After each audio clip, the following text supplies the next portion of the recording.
But one of the things we realized when we started doing that is we're meeting all of these talented people, and sometimes they're like, hey, I'm looking for this, I'm looking for that.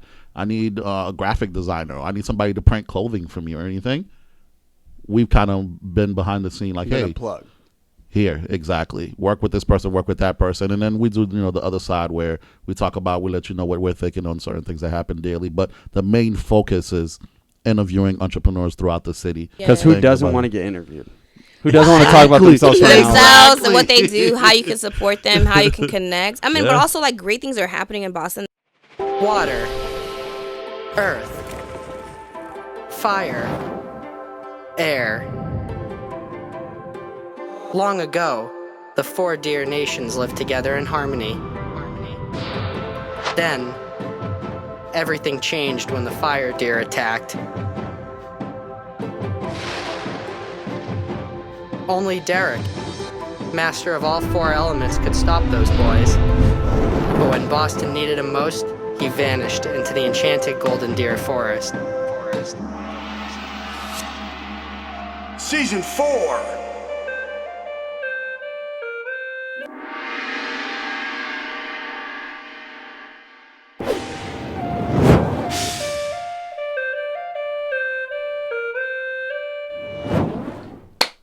Okay, start again. Sorry, Mike. Again, one more time. What's up? I'm Mike. I'm managing Phoenix Down Recording Studio this summer, and just a pleasure to be working with you, Connor, here. You're a great guy. Thank you, Mike. I know you got to slide out of here. And Shirley, you want to slide up? For reference, if this seems abrupt, it's just because I wasn't recording the last 90 seconds of this. Hey, I'm Shirley, a.k.a. Scorpio Spice, and I do everything for the Urban Collective. Yes. Scorpio Spice. Whoa. She does. She holds us down. Yeah. So when you email, whatever you do, you're speaking and interacting with her. So you're not interacting with Bernadine or myself. No. It's usually Scorpio Spice. And Shirley's on the ball. Yeah. No, she's on it. She's on it. She keeps us together, keeps us in line. If there are any delays, she's always like, hello, like, I don't get it, what's going on? So I appreciate her. She's our backbone for sure. So, Shirley, can I ask you a favor? While we're recording, so normally I have a producer here, but I think they might have slept in. Well, yeah, there might, in like 20 minutes, I might just be like, yo, can you just check the cameras real quick? They'll be rolling. I'm just like totally petrified that they're not because we can't see them. So, to my right, I have 2 individuals who are frequent collaborators on a podcast called the Urban Collective Show. And mind you, I'd initially seen your guys' podcast way before we were talking. I thought you guys were running out of the PBS building for a while. I did, because it kind of had that vibe to it, like we're like really socially conscious, we're like look clean, like we got this going on. Thank you. But then I realized that you guys are working out of like a co-op space. Yep. Yes. Where's that? We're working out of to start, thank you so much for having us Actually, on air. Please tell me who you are and what you do. Awesome. So my name is Bernadine, also known as Bernadine Truth. I'm the first lady of the Urban Collective Show, and also founder of Know Your Truth, Speak Your Truths. And I'm really excited to be on this show. And to answer your question about our space, we actually record out of the Phil's Corner Business Lab right in Phil's Corner in Dorchester, Massachusetts, keeping all of our content in and from the city of Boston. Yeah, what she just said. But my name is Stephane, a.k.a. NIC. I'm one of the hosts of the Urban Collective show. Also do edits, behind the scene, record. A lot of the audio and video stuff you see is through me. And also a member of Smooth Network Carnival, which is a part of the Boston Caribbean Carnival, which is held on August 24th. That's what Show and Sam were saying last night. Yeah, so that's, I guess, crazy. You should come out.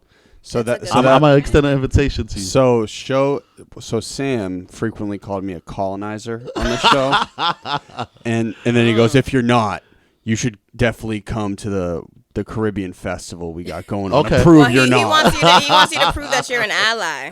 But no, you should definitely come out. We have our own. That's funny. I'm looking for a new girlfriend. I would love to. Let's do it. Trust me, they love them some white boys, man. Don't come out to the carnival just they love them to some look for a white boys. girlfriend. No, time out. We're cutting out fetishes right now. It's not a fetish situation. It ain't no fetish or anything. I'm just saying. we appreciate when we see somebody else of another culture, another race come and support. Absolutely. So All right, if you're is down everyone to gonna be like come- staring at me like, what's this No, dude no, no, doing no, here? no, no. It depends on- Every year it we have depends on people. your vibe. Our flow. He's being nice. It depends No, on no, your no, vibe. no. If you come in there like, yo, I'm ready, like I want to embrace the Like, culture, be like about it, then you're daggering? gonna get loved. Like, you can do some daggering if you want. I might be down for some daggering, bro. I don't know. I might try it. I don't know. But yeah, come. I'm definitely inviting you to come. We have our own floor. You can be on top of the truck. You can be down wherever you want. Walk around. There's gonna be liquor flowing. There's gonna be a lot of music. Beautiful vibe, man. It's an all day thing. It happens on Saturday, August 24th. It's around from 12 to about 6 o'clock. So is the event. are you the sole organizer? It's between myself, and my partner, who's DJ Smooth. He started it. It was formerly known as Grimas Camp. We changed the name. A lot of people left and everything. We were trying to make it so that it was open to the community, and we realized it couldn't work. Just too many people's inputs, people not doing what they're supposed to do. So we kind of closed it up and said, okay, let's get these 4 people to organize it, and then we'll extend our invitations to everybody else because it's for the community.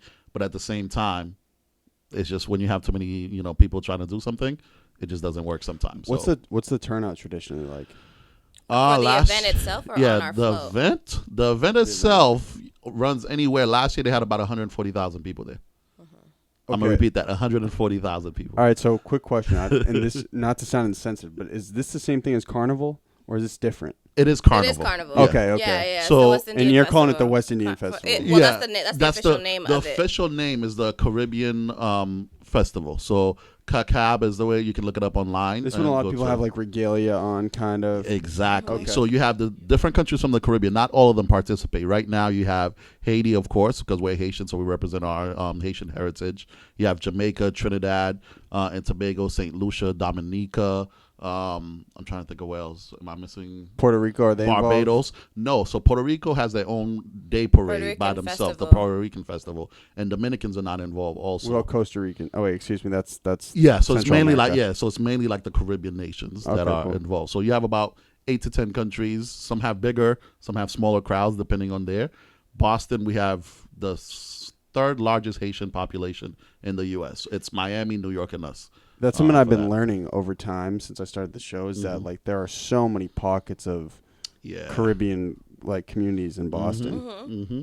So yeah, You're so, also Haitian. I am. yeah. So the so whole you guys- podcast, you guys- everybody on the podcast is Haitian. Are you guys like second generation? Yeah, I'm first generation. Yeah, first generation. So your parents are from Haiti. Yeah. Wow. When did they come here? My mother came here, I want to say about 33 years ago now.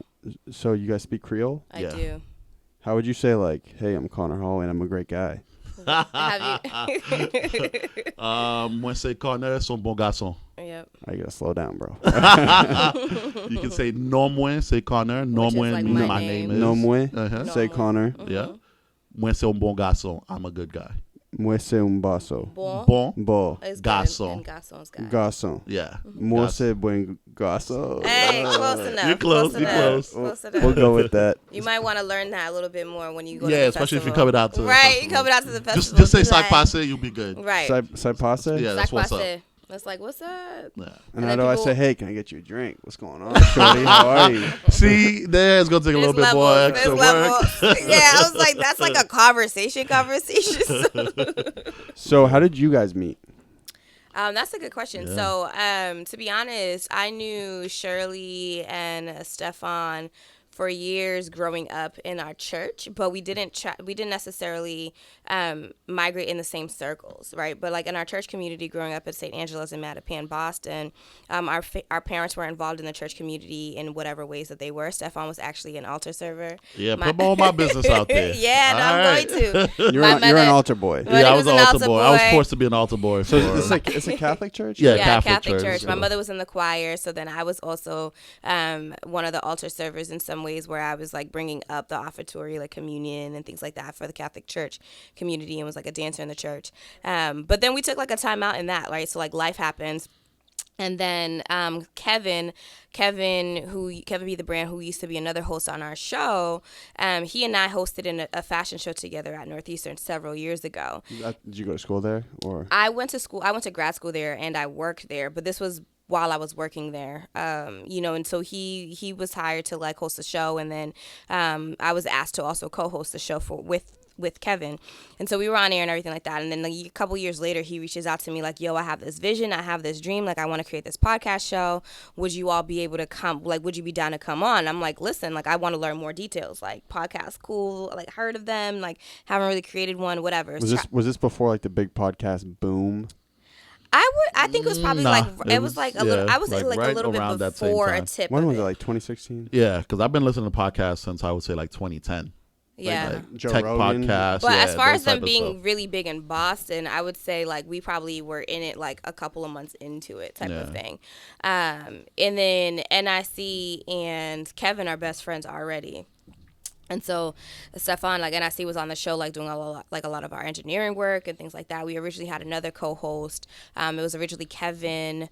Oh my gosh, Donald Barber. Don the Barber. I was like the Barber. I'm like, I'm all forgetting Donald, his name right now. shout out to you, Donald, man. Donald the Barber and myself. And then, you know, as anything in life, you go through transitions. And then Kevin took a step down for a bit. And then NIC and I picked up and we continued. So it's been cool. There's a lot of changes. A lot of changes. So when I saw you guys at the event, you said Bernadine loves to talk. You see what I'm saying? Not even. You were definitely talking the whole time about Caribbean festivals and all of that. Makes my I job answered one easier. question. I answered one question. All you guys know do is just what? ask me a question. Do you guys I'll just compete? say Do you yes or compete no. for the mic? No. We have to see with her. We have to tell her to listen to the episodes. That was one of the things we had to do. So for her to realize, oh, okay, because she would ask a question, but she would ask the question in like 5 questions at once, and the guest would just be like, What? So she's gotten a lot better. I'll give her that. She's gotten a lot better with that. So Thank you. can you guys elaborate kind of on? So my show's like pretty unfocused. I just like have a variety of people up here for the most part. Can you kind of elaborate on like what your mission is? Because I feel like you guys are a little more intellectual about going about things than I am. Yeah, when you talk to us, you make it seem like we're like the parents of the group or anything. Right, like, Mom and I dad. know. I'm like, did you no. remember before you speak? I actually do care about that. So. Essentially, the show is about bringing entrepreneurs on. So we don't just focus on musicians or anything like that. We try to go to anybody that's an entrepreneur throughout the city, whether you're a musician, you have your own restaurant, lawyer, law firm, whatever it might be. We've had everybody on, politician, anything. So we want to bring you on to tell your story, interview you, how you got where you are, what you're doing for the community, what you're doing for yourself, how you started your business, but also to promote you also at the same time. So we help promote you, push out your business. But one of the things we realized when we started doing that is we're meeting all of these talented people, and sometimes they're like, hey, I'm looking for this, I'm looking for that. I need a graphic designer. I need somebody to print clothing for me or anything. We've kind of been behind the scene like, hey, plug. here, exactly. Work with this person, work with that person. And then we do, the other side where we talk about, we let you know what we're thinking on certain things that happen daily. But the main focus is interviewing entrepreneurs throughout the city. So whether you're a musician or whatever, we want to put you on. I'm very big on putting on this city. Like, it's one of those things I've wanted to do for so long, and I think this is a way that I can do it. So that's why I really focus on it, and I'm really happy about it. And it's not just surface level conversations either. It's not like, oh, like, who are you and what do you do? We definitely have those conversations, but we really want to dig deeper into the dialogue and talk about the challenges that people face, what does support look like, who have they been able to build with, if they were to do anything else in their lives, what would they be doing, to, again, really educate and empower other people who might be interested in going down the same path, right? So, and I see mentioned we have, like, entrepreneurs who have their own, like, law firms and cases. We had politicians who are running for office, and really to be able to have those conversations about that perspective is super helpful as we talk about really focusing on doing it for the city and the culture. And that's really our tagline, right? Because we want to do it for the people of Boston, particularly a lot of voices that aren't heard or seen in Boston. And then for the culture aspect of it, it's like bringing in the fact that you might be Caribbean, you might be first generation, you might be multi-generation, you might be across the spectrum socioeconomically, but you still have a story and you still have a vision. So what's that journey like? Instead of saying I want to work for somebody else, you're saying I want to work for myself. And actually 9 out of 10, a lot of our entrepreneurs that we have on our show also do work full-time jobs, right? And some of them have families and some of them are in relationships. And so we talk about how can you also fulfill your vision as an individual, as an entrepreneur, work full-time and still be committed and invested in your family and stay true to an identity that you feel like is real to you. That was very profound. He's like, Well, so you guys work other jobs, correct? yes. So is something about like having an entrepreneurial sense fascinates you, or do you feel like you guys have entrepreneurial tendencies? I think one thing about the internet, which what's provided, is that like everyone can kind of start their own thing. Yeah. So everyone can at least explore it. But do you guys feel like, down the line you want to own your own business or? Oh yeah, of course. That's something myself. Since I was younger, I started my own DJ/music company with a group of guys. Actually, Smooth was part of it, who's one of our official DJs. And that's something I started when I was like 19, 20. Turned it into something big. We were literally rocking out everywhere in Boston back in the day. So I'm a little bit older. So because of that. How long have you been in Boston for? My whole life. I came here. I moved to Boston when I was like 8 years old from Haiti. And how old are you now? Like 22? Nah, yeah. 22, yeah. You're 22. So nice. Thank you. 22 plus 10. See, Bernadine, you don't have to tell everybody my age. You know what I'm saying? So, but yeah, so I've been in Boston around. I've got to see a lot of different movements and everything. So I've always had that sense of empowering myself, starting my own company, and doing it for myself, versus relying on someone else. Feel you, bro. Yeah. Yes. So that's the biggest thing for me.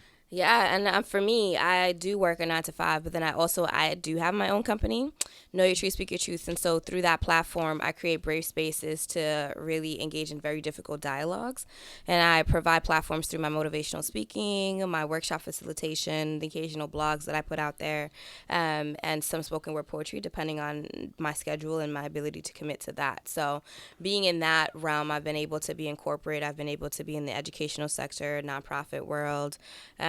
You're on the ball. Other entrepreneurs. I mean, it's a lot, right? So, but I can tell you're crazy.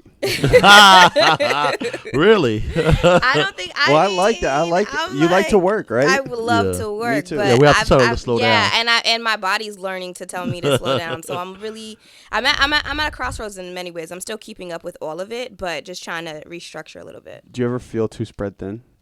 Sometimes. So I'm actually, that's one of the things I'm working on. So I feel like when I'm in it. And it's like these past few months in particular, I feel like I've been doing all the things that I do, but I didn't always feel like I was doing it to the best of my ability. Yeah. And so I was definitely, but it wasn't until I was in the middle of it, right, that I realized like, oh my gosh, like I'm stretched too thin right now. And so how do I peel back and what does that look like? So I actually took the month of July off to not do a lot of speaking engagements so that I can restructure. A little reset. Yeah, right, because you need that. It's definitely been helpful. But currently it's July and this is technically speaking. I mean, that's, but I'm not going to not support my team, right? But I haven't, between today and tomorrow, and one event last week, I'm like, but this is slower for me. Yeah. This I is feel slow, and I'm like, I Literally, need that because you have to stay balanced. And my goal is to go into August and like hit the ground running and continue to go in. But you're like,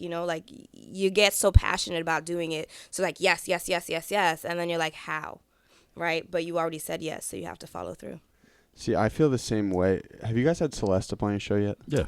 Because I feel like you and Celeste could talk for like 10 hours. I've been on her show, actually. Yeah. I was asking her about balance, too. Mm-hmm. Stephane, you seem like you're a balanced guy, man. I try to, man. I have to because I've had to learn over the years how when I go hard, I'll go hard, and then I need my space. I'm like a Virgo, so I like being alone. I like being by not myself. the astrology talk. Come on, Right, bro. I'm like, I don't know what that means. So I love that. I have no I tend idea. to have to balance myself because if I don't, then I realize I'm not putting forth my best. So because of that, I've had to learn that. Okay, I need my time out. I need that day off or the weekend off. Like this past weekend, I haven't done anything. Like because the past couple of weeks. So we going out after the show? Nah. Oh. Too hot for all that. Exactly. I was like, It's too let's go, hot. let's go. I'd rather Y'all sit in can my come work AC with home me. and be cool and everything and catch up on some TV shows or whatever. Do you guys have kids? No. Okay, because No kids. I was going to do a little... So I do a lot of work for a children's author. You got to do your plug. New book coming out August 1st. Hey, Nice. Ultimate Dinosaur. Do you guys Rumble. know anybody with kids? Yeah, of Or course. do you know any Yeah. teachers? Yeah. Do you know any Yeah. teachers? Yes. I Yeah, work we have yeah. teachers, We'll do a little business nieces, after this, yeah, I have nephews. some free books for you. Oh, nice.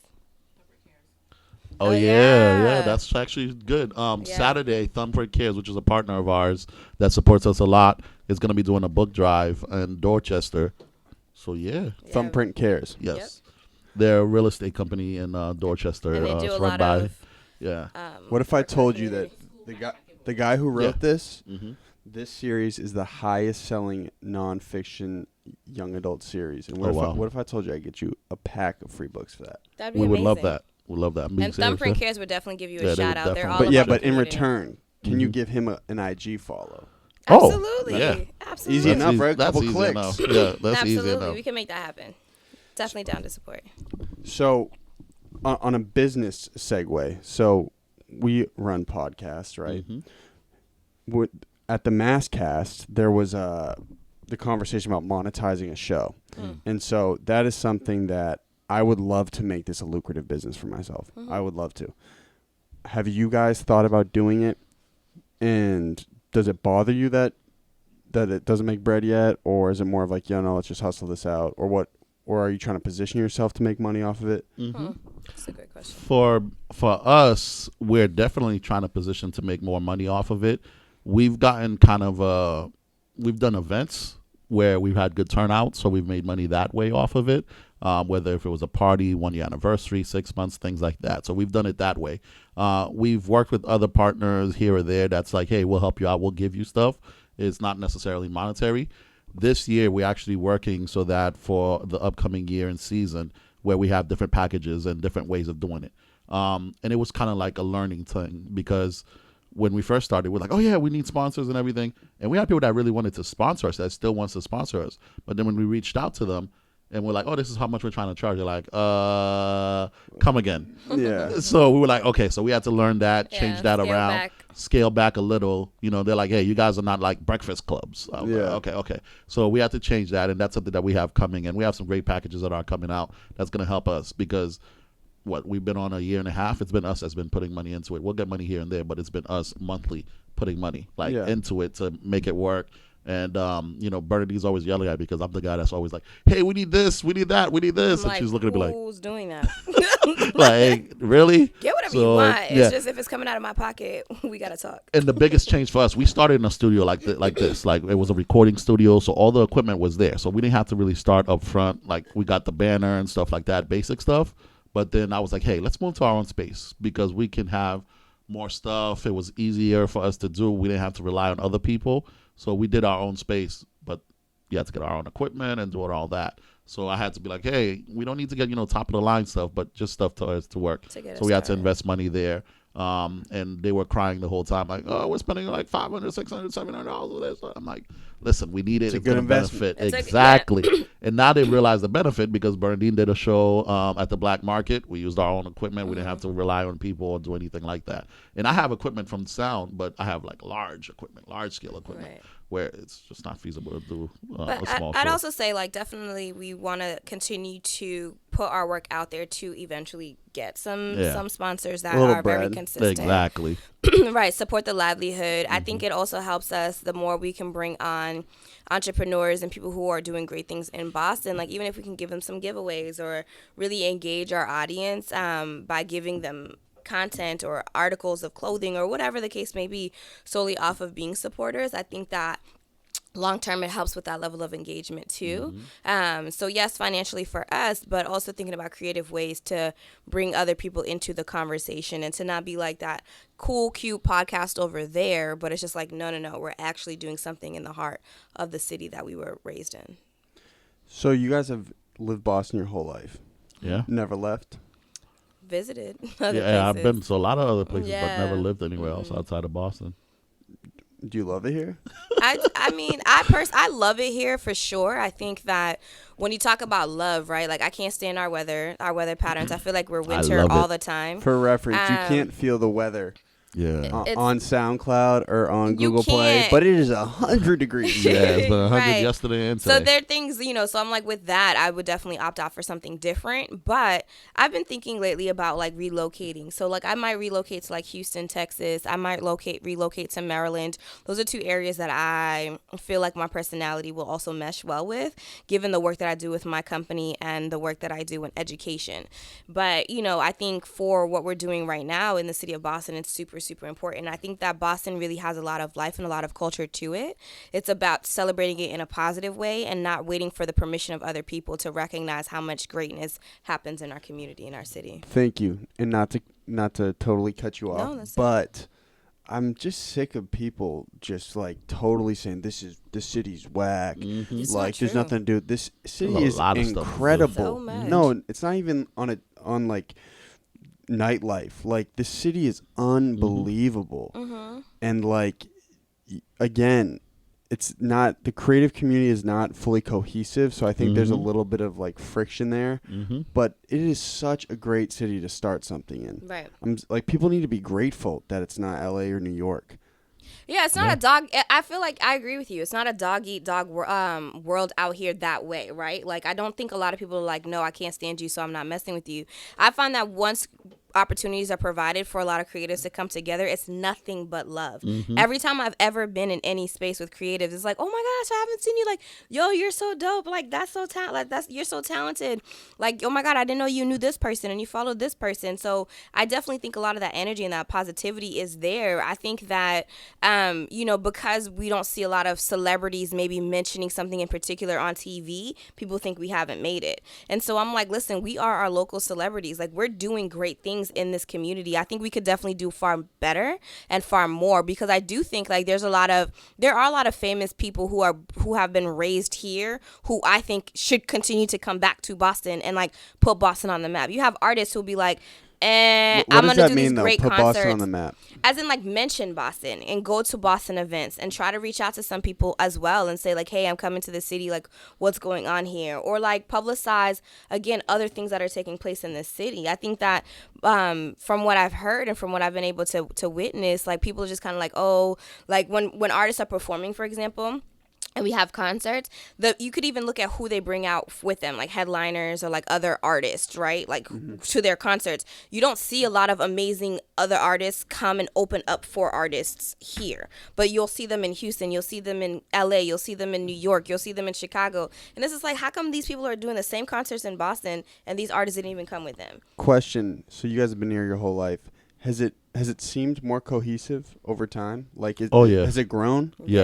Yeah, For when sure. I first started, it was a dog eat dog. Like, especially I started in the DJ side.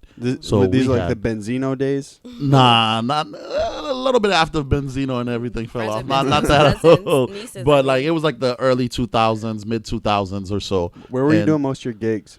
We did a lot of stuff on Lansdowne Street. We did Do you know Aria. Lionel Brown? Lionel So Brown. he's a booker at the Middle East now, but he was doing like Bill's Bar over there. Was Bill's Bar popping on Lansdowne? It was, but not for the music that we did. We did mainly reggae, dancehall, and hip hop. So what was the name of the venue? What was the name of that venue? On what was it? Club ID was Never there. heard of that. Yeah, see, that was like kind of before those ages and everything like that. So we had Club ID. We had a lot of other downtown Roxy when it was Roxy back I in the heard day. of Roxy. There was another club across the street from Roxy that we would like Felt? literally. No, not Felt. We used to do stuff at Felt here and there, like big events. We had 33 bar that was in 33. Copley. I remember What was it? Taboo. Taboo up in what was it? Saugus. Sure, Sorry. it used to be a party animal, huh? Yeah, so we was all over the place. Like, we were all over the place DJing, doing stuff like that. So back then, it was literally everyone had their own group. You didn't really kind of mesh with each other. There was a few people that we messed with, but it was still a big competition. Everybody wanted to be the top dog versus let's work together. One of the things I've realized this generation is a lot of the people want to be cooperative. A lot of them want to work together versus us. When we were growing, and I love that. And going back to your question, the reason why a lot of people say we're not on the map or anything like that, I want us to be like the next, whether it's like the Atlanta or the next Houston or something like that, to be that city where not only are we having people making it and being successful, but having those people that are the decision makers, the A&Rs and everything, come down here and actually check out talent. That's what I want. And I don't feel like that happens enough. And I think that's why a lot of people are like, oh, Boston's not on the map. And I think that's what they're referencing to on that side, at least on the arts on the and everything, side. entertainment side. Yeah, where but you want someone from out of town to come in here to validate the community? not necessarily come from out of town, but to give us a voice, like to help give us like showcase our voice. Just Like has, where it to has have to it be here. organic though. Everything has to just grow. It It will. does, but you also need to have interest, right? Yeah, so like exactly. the organic elements can happen. So like I'm imagining being in a room, you have like 20 Boston artists. I'm not saying that this producer who's like out in LA is not gonna be, you know what I mean? Like I'm not gonna say here you must meet this person, but that producer or manager in LA needs to come out to Boston to meet these 20 people and see who organically they can actually connect with. You won't be able to have that level of connection until you're actually exposed and are provided a platform to be in the same spaces. And so I'm looking at it like, how are we allowing people or providing pathways for people to stay connected and to be with each other or not, you know? So I mean, I think a lot of like Boston people are connected to each other, which is awesome. To NIC's point, I think more in like the like social scenes as far as like parties, get-togethers, entrepreneurial endeavors, you definitely can see a lot more connection in these past, like I'd say like 1.5 to 2 years, because I feel like even 2 years ago a lot of events would happen on the same days and there's only so many people Yeah. that are going to these Made no events. sense. So it made no right. It was like how are you going to decide out of 8 events on one Saturday which one you're going to go to? Now there's more of a flow. Like people know these days are for this group, these days are for that group. Like I want to stretch myself to everywhere. I want to be able to support everybody because we're all building together and the money needs to keep going. So can the connections. So when you guys are talking about events, are the events diverse? Is it mostly black people? Most of your events? Yeah. Majority, yeah. So Majority of so us we go from to. this is just for reference. Yeah. So I've thrown some events. Thank you for coming. Well, you haven't been to one I yet, but haven't you'll been come to the yeah, next one. Exactly. And so I've had a couple comments about the fact that my events have been like relatively pretty diverse. Mm-hmm.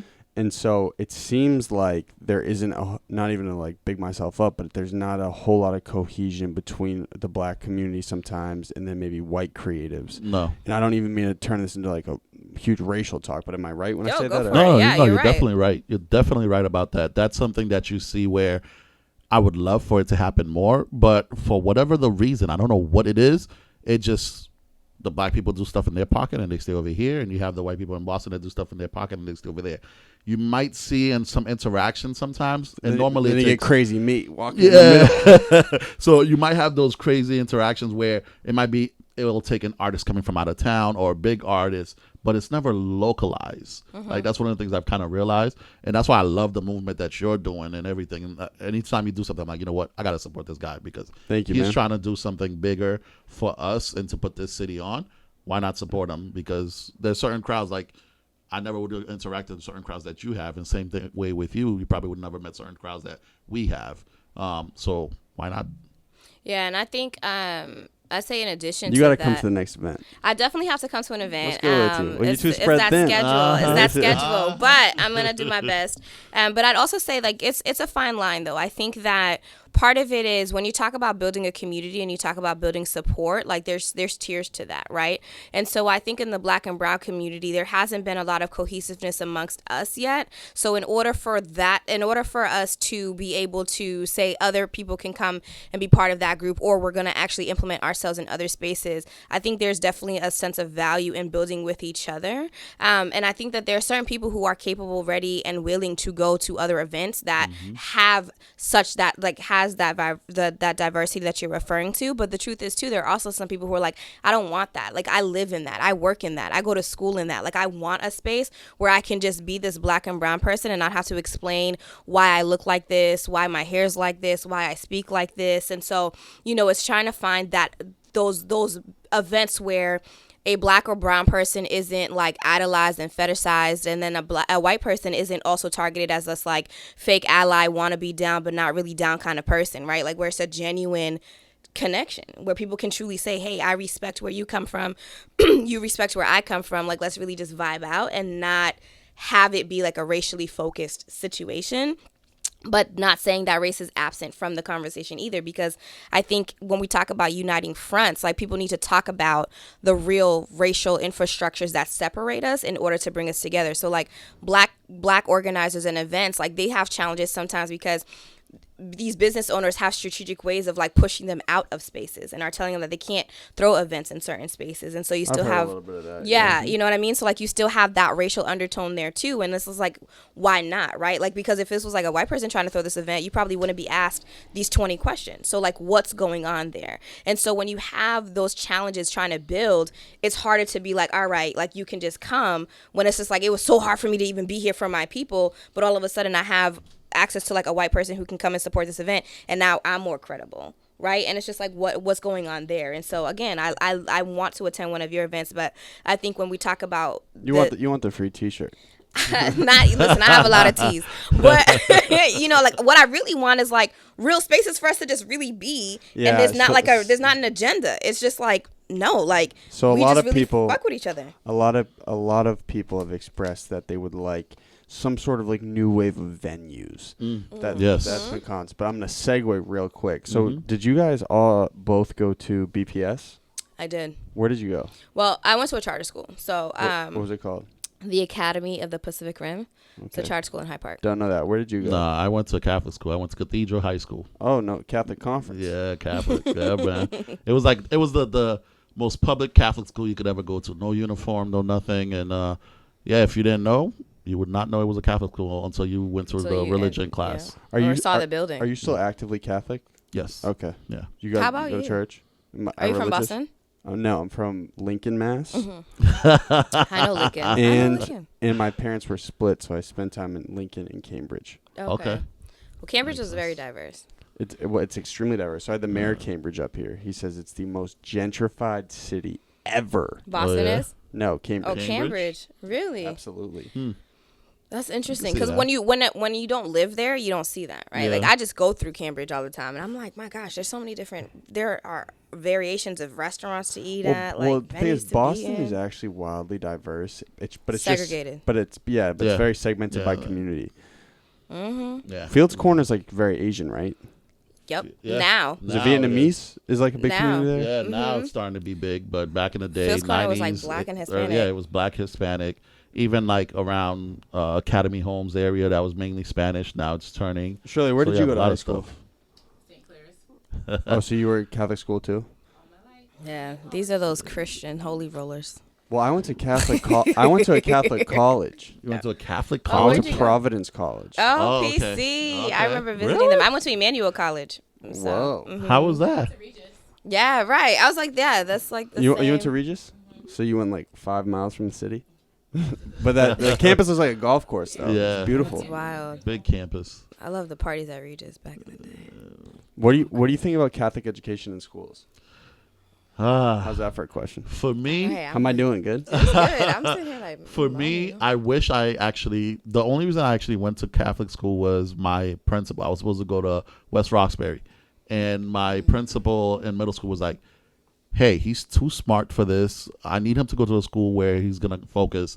And I was very tech savvy, so there was a school called Don Bosco. It was like a technical school. I got accepted, and then it got shut down. So, got my acceptance letter probably in April-ish.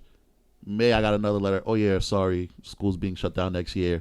We need to find you another place to let's go. stick Why this they kid even with the priest. accept Yeah, you? so it was crazy. So last minute, my mother was like, "Hey, where do you want to go?" It was between that or BC, and I'm like, "I'm not going to old guy school." I told her, "I'm like, Oh, if you BC send High? me, BC High." I was like, "If you send me to BC, I will fight someone the first week to get kicked out. I'm not going.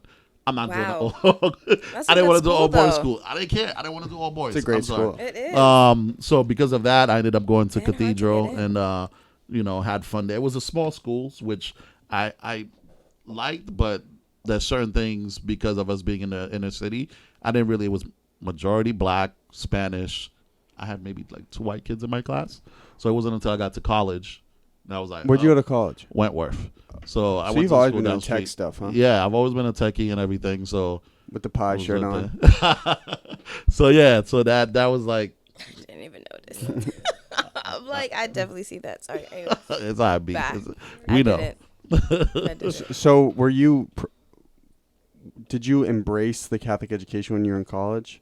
Excuse me, in high school. In high school, Because you probably had a actually, theology yeah, class. yeah, because I had one of my religion teachers. that actually opened up my eyes a lot. My mother was that heavy Christian, went to church like 5 times a week, all types of stuff, right? So because of that, I was into it, and I used to sit there and I'm like, okay, I need to learn more about my religion that I'm praying every day and going to church every Sunday on. And I spoke to my teacher, and he had me read certain books and open up my eyes. And it was one of those things like I had to bring back to my mother. There were certain things I'm like, hey, this is not true. This is made by this. And it kind of rocked her world because she didn't really do that. She was just go to church, listen to the priest. Like she held a priest to like the highest order. Like it's like God basically. What does it give you now, Catholicism? It's kind of like that sense of satisfaction, order sometimes when my life gets crazy. It's a discipline. I tend to go back to that. And at my deepest and hardest points in my life, whenever I had those, I kind of went back to praying, and it helped me. Yeah. So a lot of kids my age, right? I'm 23. We didn't all really grow up with religion, like everyone's parents, everyone's grandparents were in church every Sunday. Exactly. But I think a lot of people, they're religious selectively when it's like things are going hard. Exactly. So it's like it's always good to know you like I think God got my back. Yeah. You know what I'm saying? Right. Is that the way you feel? Not necessarily, because I practice it all the time. I'm not one of those people that just says, okay, I'm just going to go to church. You're not just there on Christmas. Yeah, or Or like Christmas or Easter. Easter. I'm there. I try to go to church Sometimes at least twice a Thanksgiving. month. You're pissed. I just seen it. You too hate many the bandwagon times. jumpers? Oh my gosh! That's but me. I'm That's like me. that for sports, so I'm like I only watch the Super Bowl. But I'm like church is different. Yeah, I mean, so, balance yeah. is balance. Yeah, I try to practice as much as I can, and not just practice it on Sundays. And that's the biggest part that I've taken away from it is I need to practice it in other aspects of my life, the way I treat people, the way I interact with people. So I tend to be more open. Well, I was gonna say, like, you might be in the past couple months one of the most positive dudes I've met, bro. I know you always tell me that. I'm like, oh, okay, always that's in good. a I good mood, appreciate that. man. Yeah, I try to be because I might have to go to church with you. you should never know who you're gonna meet. come. You never know who you're gonna Catholic meet. anymore, Yeah, but I you hear never that. know who you're gonna meet. That's my thing, and you always want to treat everyone with respect. It could be from a president down to a janitor, or not saying the janitor's at the bottom of the totem pole, but whatever it is, or that bum that's on the street. I always like to try to treat people the same because you never know who you're gonna meet. I've met some people that I didn't think they were anybody, and then they've helped me out the most in life. Are you bringing the priest to the West Indian Festival? No, I don't We think- passed by the churches. Yeah, we though. passed by a lot of He's gonna be churches. traumatized. Yeah, He's gonna exactly. be He traumatized. wouldn't want to be there. That's one day he would not want to be there. So nah. Are you actively religious also? I would say I'm actively spiritual, not so much like I like that. religious. Because I'm definitely a woman who's strong in her faith. I grew up Catholic. I do my best to go to church on Sundays. As many Sundays as I can. Actually, this segment is taking place of church, but it's cool. Amen. Hallelujah.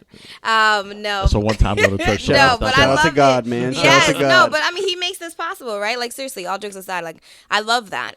To be able to be spiritually. Elaborate. Yeah. God makes this possible. So are you big on predestination and predetermination? I am, and I'm big on a lot of different. I mean, I think really what I'm biggest on is that everything in life happens for a reason and it's written somewhere for sure, but I think it's up to us to really be able to tap into the messages and see how it plays itself out. And what I mean by that is I feel like my life, there have been a number of times where I've tried to control my life for me instead of just being like, God, just lead me and guide me wherever you feel like I need to. And I feel like I've faced a lot more challenges that way when I've tried to be like the one steering the ship by myself. But every time I take the time to silence outside noises and say like, God, like, where do you want me to go with this? Like, how am I supposed to maneuver through this world? Like, show me the way.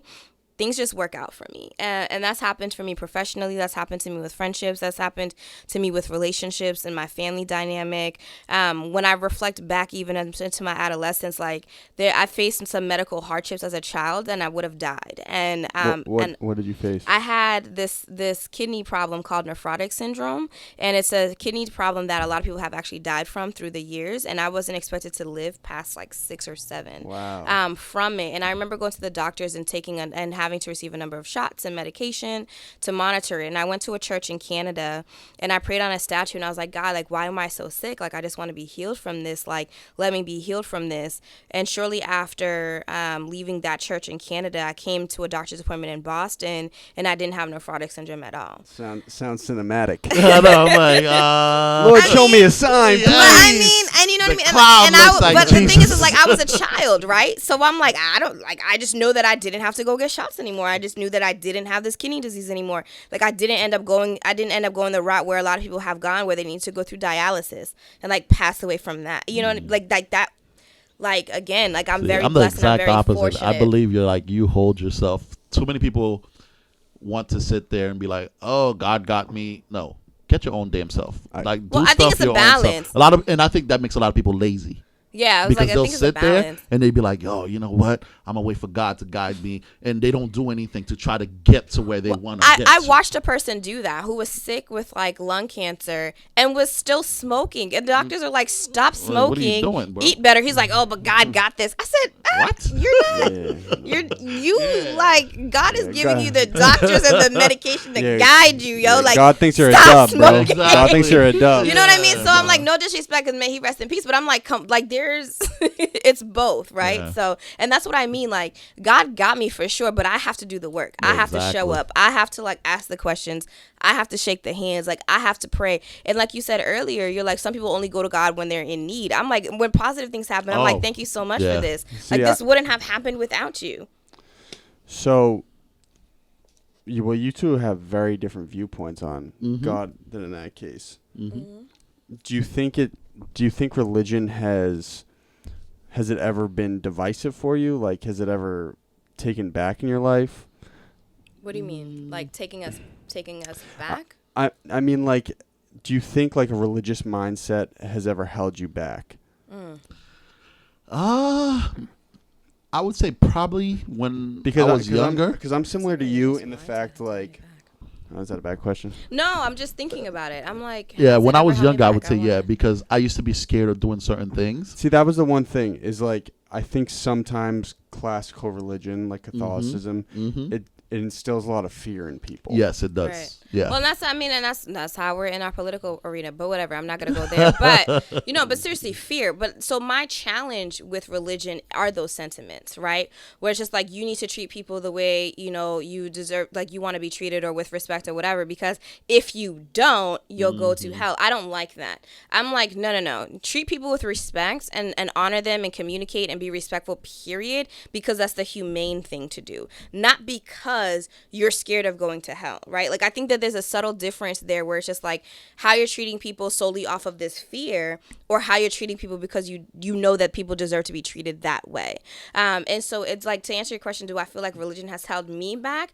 Not particularly, but I also, and that's why I say I'm more spiritual than anything, because I grew up Catholic, but I have friends who are like identify as homosexuals, and I'm like, I'm not going to shun you, and nor do I believe you're going to go to hell off of that. Yeah. Like, I don't see it like that. Right? Like, and that's a challenge. And so I've seen religion create or provide platforms to have a lot of conversation in my family where we challenge a lot of cultural and religious norms, right? And so I'm like, we're living in a world where I'm like, I don't know, one of my cousins might come home and say, hey, like one of my boy cousins might say I love a boy, like a girl might say I like a girl. Like, I've had a cousin talk to us and to talk to my sister and I and be like, I think I'm bisexual, right? And so I'm like, in our spiritual Catholic household, she'd be shunned. But I'm like, well, what do you mean by that? Like, talk to me more about that. Like, let's really address these things. Or like, you get married once and you can't ever get remarried, or you can't marry a person with children, or like I don't know, like you have to wear certain colors and patterns. I'm like, those are things like I don't operate in. Yeah, like I'm just like, no, be yourself. And I love you because I love you, not because I love you because if I don't love you, I'm going to go to hell. Like, no, I love you because I love you. Like, you are a person deserving of respect. Yeah, when I turned 16 and they told me I couldn't have sex, I was like, hell no. Or sex before marriage. You know, like this. That's not happening. It's not That's not fight. human. Like, Yeah. Right. Like, what? You want me to what? Right. And I'm All like, these hormones in my body, you told me. Nah. Tell me I can't do these things. You got So, like a know, major dirt lip. Right. Or like, tattoos. Like because I have tattoos, like I'm gonna go to hell what's now. what's this tat? It's a religious tattoo actually. You got the 6 God hands. It's right. It's praying hands with rosary beads, and it says God bless / God bless. So the S is a S and a D, or supposed to be. Is your last name really Truth? No. Can you imagine? My last name is actually Desange, which is of the angels. Well, So, you know what Connor means? what does Connor mean? God's gift. Hey. Just See? kidding. I'm done. I'm like, fine. Like, I don't You even see know me what to looking at you, say. I was like- I can't laugh at God, so I'm like, or you. I'm like, I don't know. Anyway, awkward. So, Blessings okay. on blessings. One, Stefan got a lineup for this. Did you get a lineup for I this? did not get a I did lineup for this. not. I got a haircut last week because I I had did not. Me I had too. another event for work this week, so my hair was all crazy. Yeah. So I had to get a haircut. Where do you guys get your haircut? Oh, I get my hair cut. I'm like, I used to be loyal to a barber, and then I'm like, yo, I have to be loyal to my schedule. So, I Do used you get charged more because you're a woman for a lineup? no, I mean, I pay like somewhere between $15 and $20 or something. Okay, for a so haircut. same How much do you stuff, pay? yeah. Okay, yeah. So I'm like, I don't think so. See, I tip my barber, so yeah. Actually. I tip my barber too, so okay. I'm like, listen, don't do that. I actually find that getting my hair cut at women-focused salons charge me way more money than going to the barbershop. Oh, so you have women that give you lineups? I've never had that. There are salons that have like They have clip that are and like everything. natural hair salons, or that really focus on, again, like the natural hair, and so as far as like maintenance and management. But I go to the barber. I'm like, I really like the way that they cut my hair. And I used to go to, I do go to, I think it's like Razor's Edge in Mattapan, and then I just started going to this other barbershop not too far from my 9-to-5 job because it's just conveniently located for me. I can walk there on my lunch break, get a haircut, go back to the office, keep going, and go about my day. Yeah, I used to use one barber, but he's incarcerated. So Shout out to my guy. Yeah, I had to shout out to you, man. Yeah, for listening. So I had to go find me a new barber. Hopefully you're doing lineups in prison, right? You might be I'm making a sure bag it in prison. probably is. Yeah, so I had to go find me a new barber. That's been difficult because I'm very particular in how I get my hair cut. So that's been one of those things. I'm like, and I found one barber. Do that's I been trust good. this guy? Exactly. So it's very hard. I've like, had experiences. yeah, you get off the chair. You're like, what the hell did you just do to me? So I'm one of those guys. The first time I get a haircut, I'm like literally staring at the mirror, like, no. This Okay. it reminds me too, like one time I was in a pinch. When I tell y'all I was in a pinch for a haircut, and my schedule and it was like right before our podcast show, and I'm like, I just need to get this haircut. Like, where is this gonna happen? So I went to this place. I googled it, Dorchester's Finest, and I'm like, in my mind, I'm thinking it's like a black barbershop. So I'm like, all right, cool. Like, that's what I'm used to. Walk in there. Everybody in there is white.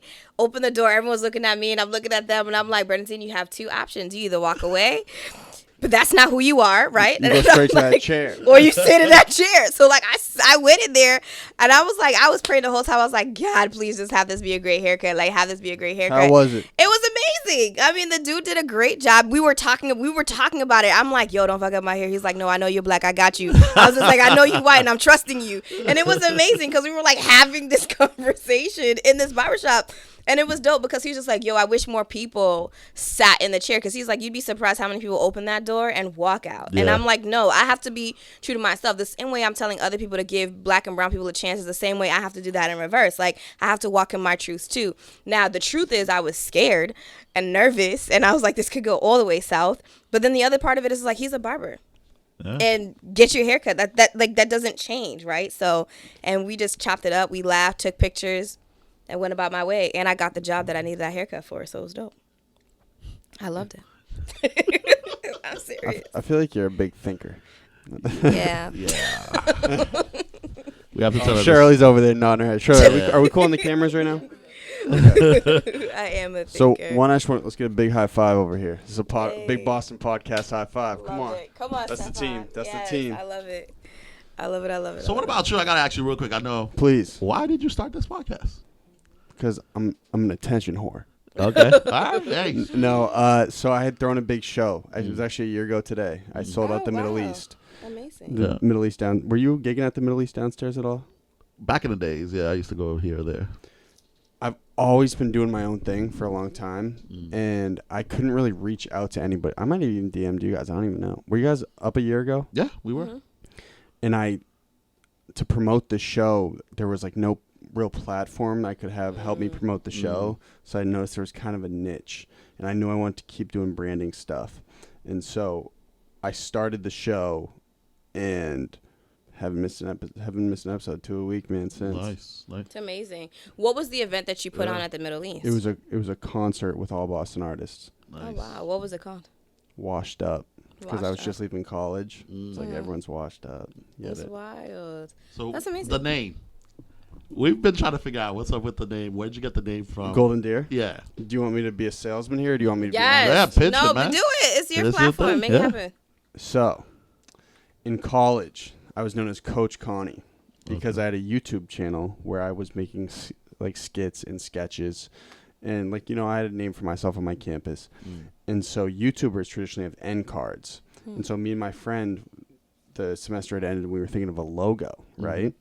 So I grew up in Lincoln on Deer Haven Road. So I was thinking of either doing a deer or a horse, like a pony, because in my freshman year dorm, it was called the barn because it was disgusting, and everyone called me like the flamboyant pony. It was always like doing like crazy shit.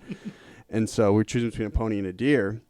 2-3 weeks we couldn't choose, and I was editing a video one night, 4 a.m. I was on the highway, smack. Oh, You did hit not. a deer. Hit a deer, man. You did not. That's God showing you the sign. And listen, I know That's a creepy I've- way to show me the sign. no, but listen, it was so instantaneous. But there was a moment when I was driving and I saw the deer. Right, it was probably a millisecond where I could turn the wheel like this much, and it was a moment where I was actually outside the car and I could see this happening. It was the craziest shit of all time. Oh wow. And so hit the deer, just like rattled. Like totally rattled. Kept driving, right? I was probably like 10 minutes from my house. I kept driving, didn't do anything. I get up the next day. Dude, am I a salesman right now or am I being honest? Being honest. Being honest. Go ahead. Blood all over my car. Yeah. I'm like, damn. I was pulling out like deer steaks from my grill. Oh. That deer's gone. But listen, how was your car? But listen, Destroyed? the next night, right? I walk outside and I see another deer. Definitely not the same one. Well, And then I was like, you know what? Golden Deer Productions. Yeah. that's Okay. wild. I've always I'm like we And you- sat back like Yeah, what is, I where was did he get this confused. thing from? Like I'm like, and then we're the like, does he arrows look on like a my deer? head. Like we I was literally like, had come that again. conversation. Like he doesn't look like a deer. Like Scorpio Spice and I have had that conversation. She's like he You looks thought like a deer. you think I look like a deer? They Thanks, don't Shirley. think you do like. They don't think you look like. And a I'm deer. like, he Big doesn't deer. look I'm a like big buck. I'm like, he doesn't look like a deer. She's like, but where does he get the name from? Where's I'm it like, from? I don't know. I was like, I'll ask him. Backtracking. Were you okay? Like, were you safe? yeah. Was your car okay? Like, Car was a dub. yeah. then what about the arrow One of my friends got a on the accident. head. I know. Oh, is, so is that's that from like the That's from show? Avatar: The Last Airbender. Okay. That's That's what I thought it my was favorite from? show growing up. Okay. Y'all don't know about that. Yeah, nope. He was into comics. It's a little don't. Instagram. No, just that show actually. Okay. But we got a new season coming. We're theming a new show coming up. Nice. Wow. Nice. I'm Well, not- thanks. This I was thought you had what's his name? You've introduced me to long hair. Isn't he like Jack. isn't he like a co-host with you or what So does he does do? all the graphics, Okay, he just does graphics. but he's Okay. also my guy. And so when I'm out Gotcha. here making moves like a maniac, I consult him a lot. Where do you Nice. see Reindeer Productions going? Golden Reindeer. Wait, Golden Deer? What is Golden it? Reindeer. Golden Yeah, I'm like, Deer. Golden I'm like Reindeer. looking at this. Golden Golden Reindeer. Deer. Excuse me. Let me read. That's for you. Oh, thank you. But seriously, that's for where you. do you see Golden Deer Productions You need to going? double up here. Yeah. You need to take this one. This is cool. Oh, thanks. I'm gonna do a lot in this city. Yeah, Yeah. I'm gonna get a lot done. that's amazing. Definitely want to figure out ways to Say it support you in the work. Getting a lot done now. Right, and the people. Thank you. I want to be. You only been doing this for a year? No, I've been hustling for a No, long no, no, time. no. I mean like the podcast, like the is it podcast about 10 months. 10 months. Wow. Okay. It's amazing. What's been your favorite episode thus far? This one, of course. This is not. Listen, I'm like, no, we're not doing the whole marketing angle. But like seriously, what kinds of episodes I'm you really bad at the production. I hate it. I'm much happy I have producers now that help me out with everything. Yeah. But I love the fact that I can meet people consistently that I wouldn't have met prior. Yep. It's Yes. awesome. It's my Yeah. favorite part. I love that. That's It's one of true. the biggest. Yeah. Because who thing doesn't about want to it. get interviewed? Who doesn't want to talk about themselves right now? themselves and what they do, how you can support them, how you can connect. I mean, but Yeah. also like great things are happening in Boston